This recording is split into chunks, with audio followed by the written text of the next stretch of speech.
ఇదంతా కూడా ఈ నెల రోజుల్లోనే జరిగిందండి. ఈ 30 డేస్లోనే జరిగింది ఇదంతాను. మీదకి కొరకడాలు, గొడవ చేయడాలు. ఆవిడ ఫీమేల్ మేల్ కాదు అసలు, తనకి ఆడవాళ్ళు కావాలి.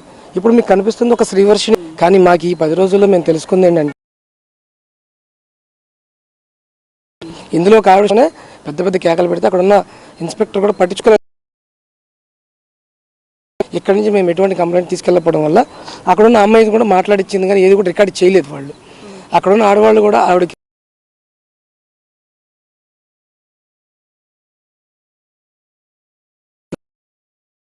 సెక్షువల్ హెరాస్మెంట్స్ ఉన్నాయి. దీనితోడు అమ్మాయి కాదండి, పూర్తిగా మగ లక్షణాలు ఉన్న ఒక అల్లూరి శ్రీనివాస్ మాత్రమే అది. దీనికి సంబంధించి వివరాలు కూడా మీకు హైందవ డెవలప్మెంట్ సొసైటీ అధ్యక్షుడు మన అనిల్ బెహ్రా గారు అని చెప్పి గుంటూరులో ఉంటారు.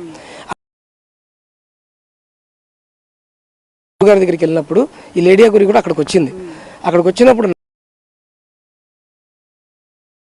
నిద్రపోతున్నాను, అందరూ పడిపోయారు. ఎందుకంటే ఆవిడ చేసే రాద్ధాంతం అట్లా ఉండింది. అవుతుంది ఆ తాగి ఏం చేస్తుంది, అన్నిటికీ డబ్బులు ఎక్కడి నుంచి వస్తున్నాయండి?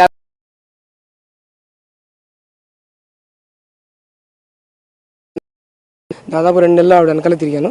ఆ తిరిగినందుకు కూడా నాకు నెలవారీ ఖర్చులు కూడా ఆవిడే ఇచ్చింది. ఎలా వచ్చేవి అవి నా కళ్ళ ద్వారా నేను చూసింది ఏంటంటే, దీనిలో పొలిటీషియన్స్ టాక్స్ కూడా కొన్ని విన్నాను నేను. పొలిటీషియన్స్ అంటే పేర్లు చెప్పకూడదు, ఆ పొలిటీషియన్స్ పేర్లు కూడా విన్నాను నేను. తర్వాత ఈ ఎవరైతే ఈ ధార్మికవేత్తలు ఉంటారు కదా, హిమాలయన్ యోగి అని, తర్వాత ఉన్నారు ఇంకా చాలామంది ఉన్నారు. ఆవిడ లిస్టులో కొన్ని మెసేజ్లు కూడా నాకు వస్తుంటాయి. అప్పట్లో తెలుగు రాక నా చదివిస్తుండేది. ఇవన్నీ కూడా వాళ్ళ దగ్గర నుంచి ఫండ్స్ వస్తాయి. ఈవిడ పూజల పేరుతో చేసేది, కానీ ఈవిడికి ఏమీ రాదు. ఈవిడకల్లా వచ్చిందల్లా మందులు పెట్టడం, వశీకరణం అనే చిన్న చిన్న కాన్సెప్ట్లు, దిష్టి తీయడాలు ఇవన్నీ చేస్తుంది. ఏమి చేత కాదండి, అది ఓన్లీ జస్ట్ ఒక ట్రాన్స్జెండర్ అనడానికి కూడా లేదండి. మళ్ళీ వాళ్ళని మనకి కించపరిచినట్టు అవుతుంది.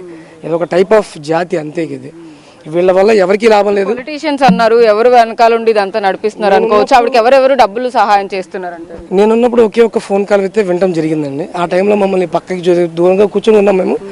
ఆ టైంలో ఆవిడ చెప్పింది ఏంటంటే ఫామ్ హౌస్ అనే పదం వాడింది. కేసీఆర్ పిఏ అని చెప్పింది. అది నేను నమ్మాలో నమ్మకూడదు ఇప్పటికీ నాకు తెలియదు. కేసీఆర్ పిఏ మాట్లాడుతున్నాడు, నీకు ఎంత కావాలో చెప్పు, సంథింగ్ అక్కడికి రా, ఫామ్ హౌస్కి రా, ఏదో పూజ చేయాలి ఏదో అని.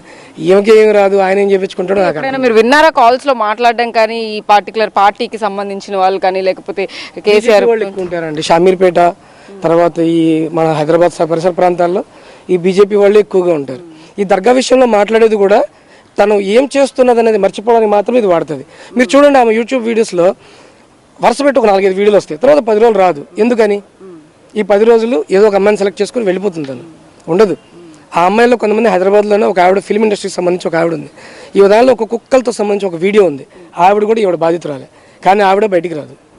నేను మంచిదాన్నే అంటే బాగానే ఉన్నాను అనుకుంటారు, కానీ మందుల ఎఫెక్టెడ్తోనే ఉన్న అమ్మాయిలు ఈమె చుట్టూ తిరిగేది. రాజస్థాన్లో ఒక అమ్మాయి ఉంది, బీహార్లో ఒక అమ్మాయి ఉంది. సిగరెట్ ఇవేనా ఇంకా డ్రగ్స్ లాంటివి ఏమైనా అలవాటు ఉన్నాయి? మేము డైరెక్ట్గా చూడలేదు, కానీ అవి ఖచ్చితంగా ఉండొచ్చు. మాకు చూపించదండి, మాకు ఎప్పుడు కనిపించలేదు. కానీ ఆవిడ చేస్తుంది సంథింగ్. ఆ గంజాయి కూడా సంథింగ్ విన్నాను, కానీ నాకు అలవాటు లేదని అబద్ధం చెప్తుంటుంది. ఎప్పుడు కారులో ఏదో ఒక పరికరాలు, ఏదో ఒక చెత్త తీసుకొస్తూనే ఉంటుంది. చాలాసార్లు పోలీసు వాళ్ళు కూడా నన్ను ఆపారు, కారులో ఏమైనా బ్యాడ్ థింగ్స్ ఉంటే నాకు ఇన్ఫార్మ్ చేయండి అని. ఏమీ నాకు కనిపించలేదు, నేను ఎప్పుడు వాళ్ళకి ఏం చెప్పలేదు. మెయిన్ రీజన్ ఏంటంటే, ఇప్పుడు కూడా నేను మీకు ఎదురుపడి మాట్లాడడం కారణం ఏంటంటే, తను చేసేది ఓన్లీ అమ్మాయిల్ని ఎఫెక్ట్ చేయడం. గో సంరక్షణ శాఖ అంటది, అంటే ఏమిటో తెలియదు. అమ్మాయిలు రక్షిస్తానంటది. ఇదే వ్యక్తి తన కూతురు ఇంట్లోంచి వెళ్ళిపోయిందని ఫోన్ చేస్తే అమ్మాయిలు కాపాడుకుని చేతగాని నా కొడక అని చెప్పి తిట్టింది. అది కూడా నా దగ్గర రికార్డు ఉంది. ఇప్పుడు కూడా ఈరోజు మార్నింగ్ ఒక వీడియో వదిలేరు వాళ్ళు, నా గురించి వదిలేరు. విష్ణు నా పేరు మీద వదిలేరు. నేను పెంచిన తరహాలో నేను ఉన్నా. సొంత అన్నయ్య వాళ్ళ నాన్న, వీళ్ళమ్మ సంథింగ్ ప్రాబ్లంతో ఆవిడ రివర్స్ మాట్లాడుతుంది. అది ఎందుకు ఏంటనేది అది చూసే ప్రజలకు కూడా తర్వాత అర్థమవుతుంది.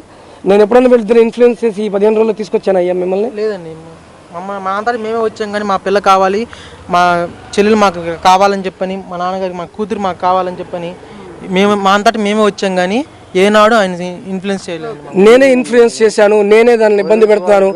ఇప్పుడు ఫైనల్ గా అఘోరి గురించి చాలా నిజాలు చెప్తూ ఉన్నారు మీరు, అంటే ఇంకా ఏమన్నా బయట పెట్టే అవకాశం ఉందా? మీరు ఏమైనా చెప్తారా? ఇప్పుడు ఒక విషయం కూడా చెప్తానండి. దీనిలో అసలు విషయం ఏంటంటే, ఇప్పుడు ఎక్కడైతే మనకు తణుకు రాజేష్ నాజీ అఘోరి గారి దానిలో జరిగిన విషయంలో అక్కడ తప్పు జరిగిందా లేదని తీసి పక్కన పెడితే, అక్కడ ఈవిడ ఏం చేసింది అనే కాన్సెప్ట్ చాలా పెద్దదండి. రాత్రిపూట వీళ్ళ అమ్మాయి నిద్రపోతుంటే ఎలాంటి స్థితిలో ఉందంటే పడిపోయింది ఆ పిల్ల, పడిపోయింది. ఆ పడిపోయిన పిల్లకి బట్టలు లాగి తను ఏం చేసిందో ఒక వీడియో ఉంది ఆల్రెడీ, కానీ మాకు ఇవ్వట్లేదు వాళ్ళు. ఆ సీసీ ఫుటేజ్ తణుకు రాజేష్ నజ్జియాగురి గారి దగ్గర ఉంది. దానిలో బట్టలు తీసేసి ఆవిడ మీద పడుకొని ఉన్న వీడియోలు కానీ అది చాలా చేసింది. వీటన్నిటి సాక్ష్యం ఎవరంటే కుకట్పల్లిలో స్వాతి అని ఒక సాఫ్ట్వేర్ ఇంజనీర్ ఉందండి, ఆవిడని ఆద్యనాథ్ అంటారు, అక్కడ గురు పరంపరలో ఆద్యనాథ్ అంటారు. ఆవిడ దగ్గర కూడా వివరాలు ఉన్నాయి, ఆవిడ మొబైల్లో కూడా ఈవిడ చేసే అరాచకాలు ఉన్నాయి. ఆవిడే ఇప్పుడు ఇదంతా చేయడానికి కూడా ఆవిడ ఇన్ఫ్లుయెన్స్ కూడా దీనిలో కొద్దిగా ఉంది. టోటల్గా ఏం చెప్తారు దీన్ని? అసలు ఈ ఆగడాలు ఆపడానికి కోసం అని చెప్పి నేను కూడా చాలాసార్లు నిన్న కూడా అండి షామీర్పేటలో ఈ కంప్లైంట్ నేను తీసుకున్నా అంటే, సరే ఇప్పుడు నాకు ఈ కార్ కనిపించింది, దీని మీద నెంబర్ లేదు, ఈ నెంబర్ ప్లేట్ గురించి నాకు వివరణ ఇవ్వండి అని చెప్పి నేను 100 కంప్లైంట్ చేశానండి. లోపల నుంచి ఎస్ఐ గారు పరిగెత్తుకుంటూ వచ్చి ఇప్పుడు 100 కంప్లైంట్ అంటున్నాడు ఆయన.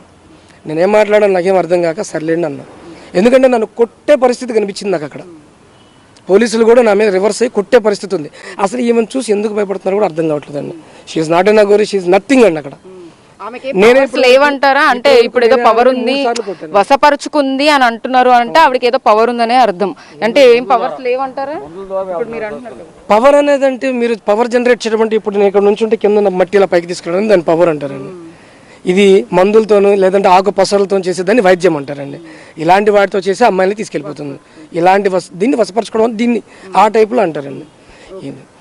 సో అయితే ఇది పరిస్థితి మొత్తం మీద. ఏదైతే అఘోరి మీద వస్తున్న ఆరోపణలు కానీ ఇటువైపు కంప్లైంట్స్ కానీ మొత్తం కూడా మనం గమనిస్తే కనుక ఇటు అమ్మాయిలందరినీ కూడా వశపరుచుకునే క్రమంలో అయితే కనుక వాళ్ళకి ఏవో పసర మందులు పెడుతోందని, ఇటువైపు అబ్బాయిల్ని కూడా హెరాస్మెంట్ చేస్తోంది, అది కూడా సెక్షువల్ హెరాస్మెంట్ చేస్తోంది. ఒక రోజు రాత్రి నాతో ఉండమని చెప్పి వీళ్ళని డైరెక్ట్గా అడిగారు అని చెప్పి కూడా ఇటు శ్రీ వైష్ణవి వాళ్ళ అన్నయ్య కానీ ఇటు వాళ్ళ తండ్రి కానీ ఇటు ఎవరైతే విష్ణు ఉన్నారో వాళ్ళు కూడా మాట్లాడుతున్న పరిస్థితి అయితే ఉంది. హైదరాబాద్లో కంప్లైంట్ చేశారు, ఇక్కడ మంగళగిరిలో కూడా ఘోరీ మీద కంప్లైంట్ చేసిన పరిస్థితి అయితే ఉంది. దీని మీద మరింత దర్యాప్తు చేసిన తర్వాత అయితే కనుక మరిన్ని వివరాలు తెలిసే అవకాశం అయితే కనబడుతోంది.